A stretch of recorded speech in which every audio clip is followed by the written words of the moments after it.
Am I the a-hole for getting a newly married couple kicked out of the apartment? I, male 23, rented an apartment with a guy named Chris. He's not a college student unlike my previous roommates.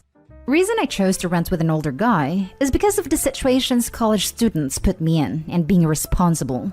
Not everyone, but that's my experience. He had a girlfriend at the time that visited 2 to 3 times a week. From what I understand, her family weren't approving of their relationship. One evening, Chris came and brought what I thought was, his girlfriend, and he told me they just eloped and are now married despite his wife's family's disapproval. She brought a small bag with her. Asked if she was going to live with us. He said yes. I asked if the landlord knew and whether any changes were added to the lease since she's living with us. He said the landlord allowed her to stay till she starts working and pay for rent. I said congrats, then I went to my room. The next day, I noticed Chris's strange behavior. He started asking me to eat breakfast outside and let them have privacy, / asking that I keep my laundry in my room, / asking that I stop bringing certain foods into the kitchen and fridge because his wife's allergic to them, and no more friends over. I was so annoyed, especially after I got called names whenever I entered the apartment because I walked in on them doing it in the living room several times. I had to exit the place quickly, and they kept me out for like 3 hours once. Chris was livid and said since my parents didn't do a good job at teaching me what is appropriate and what's not, he thought he'd make a list of places I'm not allowed to go into the apartment during certain times. Example, not using TV after 12, not using the bathroom after 12, as his wife might be dressed in revealing clothes, till I talk to him first. What time I'm allowed to return to the apartment, and when I'm allowed to use appliances and such. I flipped out and asked him what the hell am I paying rent for then? Chris said if I respect myself enough, then I'd stick to these new arrangements. Yeah, well, I had enough respect for myself to go talk to my landlord. So I told him everything. It turned out that he didn't know Chris's wife moved in.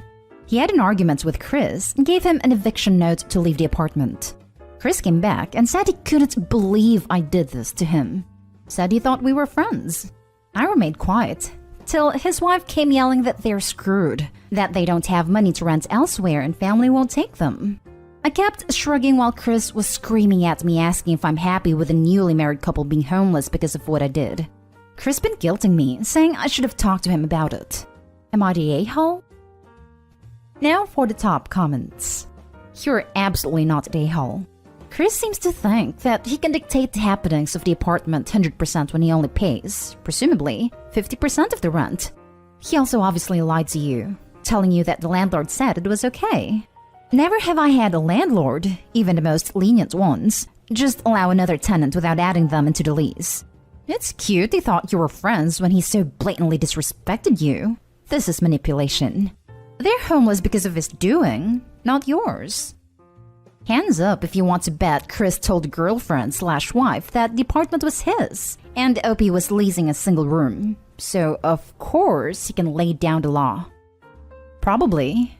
Sounds like he's trying to be the big man on campus, which ultimately translates into a-hole, given that he has no ground to stand on.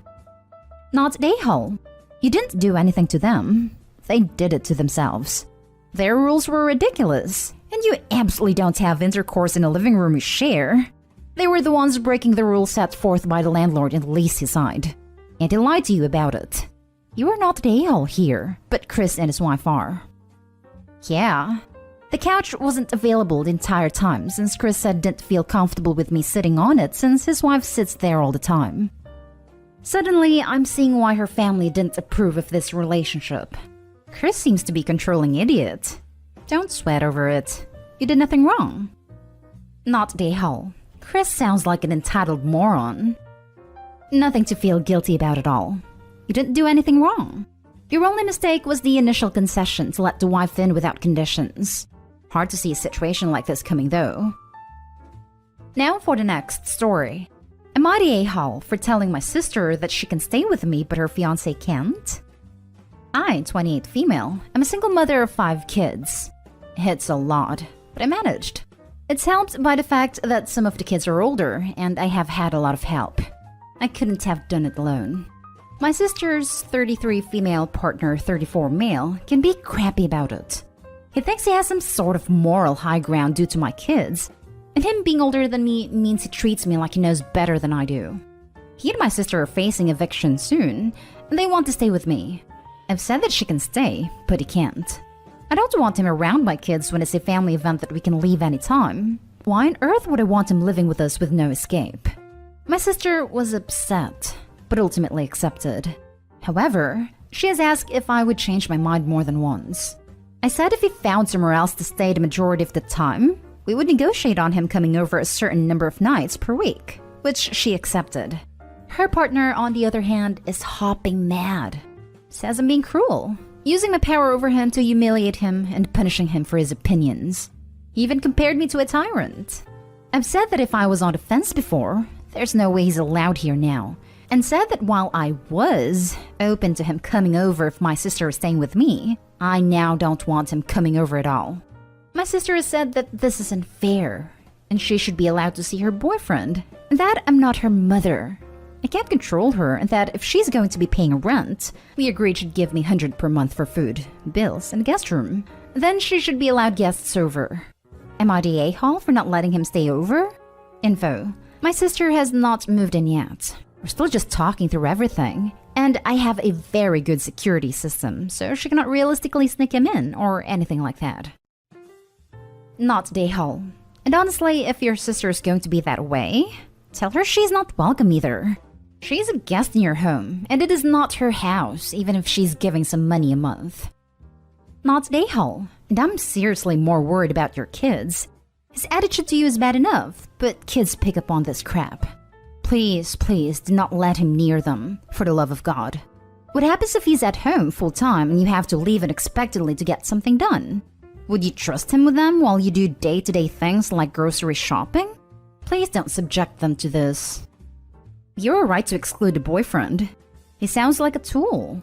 Based on your sister's comments about entitlement based on rent, I'd reconsider allowing her to stay.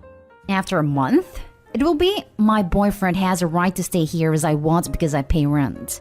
This sounds like you're setting yourself up for trouble. Tell them to go somewhere else, and check their attitudes and entitlement if they expect people to want to help them in future. Not day home. $100 a month works out to $3.28 a day. It's laughable. If her boyfriend weasels his way into the house, the rent is further reduced to $1.64 per day for each of them. This is supposed to cover food and utilities too. Not day hole. It's your house and you get to decide who is and isn't allowed in it. Secondly, if this person is like this to you, what kind of things is he going to say to your kids? You've absolutely done the right thing telling him no. And if your sister doesn't like it, she can find somewhere to live, paying a load more than $100 a month, and she can have who likes visit. Thankfully, he's got the sense to not say anything to the kids directly. But my oldest, a teenager, has overheard some things he did not appreciate, which he now holds against the fiancé. I don't doubt that if he was living here for however long they need to get back on their feet, he would say more things that the younger kids may overhear. Next story is titled, Am I the a-hole for telling my brother's girlfriend that, all said and done, she's still a guest in our house? My parents have an apartment in San Francisco that they generously let me and my brother share while we're working out here. They own it. We split utilities, and we've been living here for the past 2 years. I had it to myself for another year or so before my brother joined me. Recently, that is for the past 4 to 5 months, my brother has found himself, as he often does, with a rather quirky girlfriend who just doesn't have a sense of boundaries. When she's not stoned and pretending to do art, she's constantly acting like she's the in-house interior decorator that we hired, constantly giving suggestions and unsolicited feedback. Worse, she's really taken to being comfortable here, and is practically living out of my brother's room. I've caught her lounging in the living room topless or in just a robe, walking around naked from my brother's room to the bathroom. He uses the guest bath, I use the main one attached to my room, hanging her bra and panties to dry on various pieces of furniture. It's just really bad and trashy. I've told him to keep her in line, but he refuses to listen. He's totally smitten with her, and I can't blame the guy. I think the last straw was finding her in her panties on my favorite chair, reading through my mail stash picking out. What? Her mail that is starting to come here now?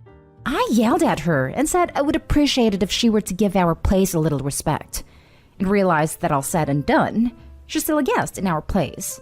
And until she at least engaged to my brother, there's no obligation to consider her family, you know?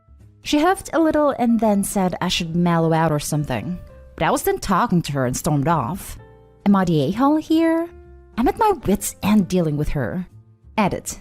Ages. I'm male 25, he is male 23, and she's female 22.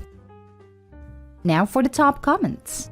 Not the a-hole. She's getting her mail delivered there? Kick her the hell out. Not the a-hole. She could use mail bin delivered as proof she's living there. You need her out ASAP. But ultimately, it is your parents' decision, and you need to let them know before it becomes a legal issue.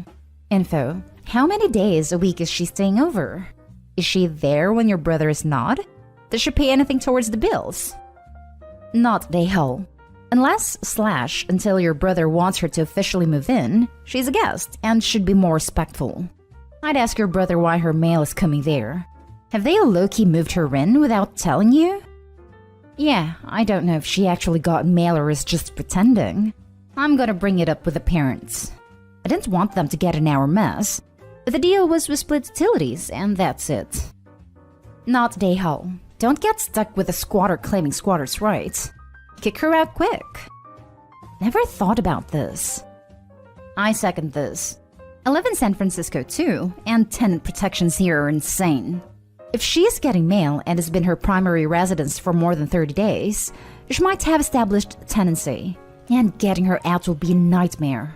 Talk to your parents immediately and kick her out. If need be, you might need to get a landlord attorney. Now for the last story. Am I the a-hole for taking money from my boyfriend because he did something dumb with my car keys? So for starters, I don't currently have a license, so I know for a fact I did not lose these keys in question. I have not driven at all this year. The other day, I realized my car's inspection was out, and I asked my friend at a car dealership if he could come get it and get it checked out, which he said sure. So I start looking for my car keys, and I have 2 sets of them. Both are gone, and my boyfriend insists he didn't take them, even though he's the only person who can drive, and does drive that car a few times a week. After hours and hours of searching, I finally find one of the keys in his pants that went through the washer and dryer, and won't start the car at all. The second set is still nowhere in sight. So basically, after a week of searching, I had to get the car towed to the dealership and purchase 2 new sets of keys to be programmed.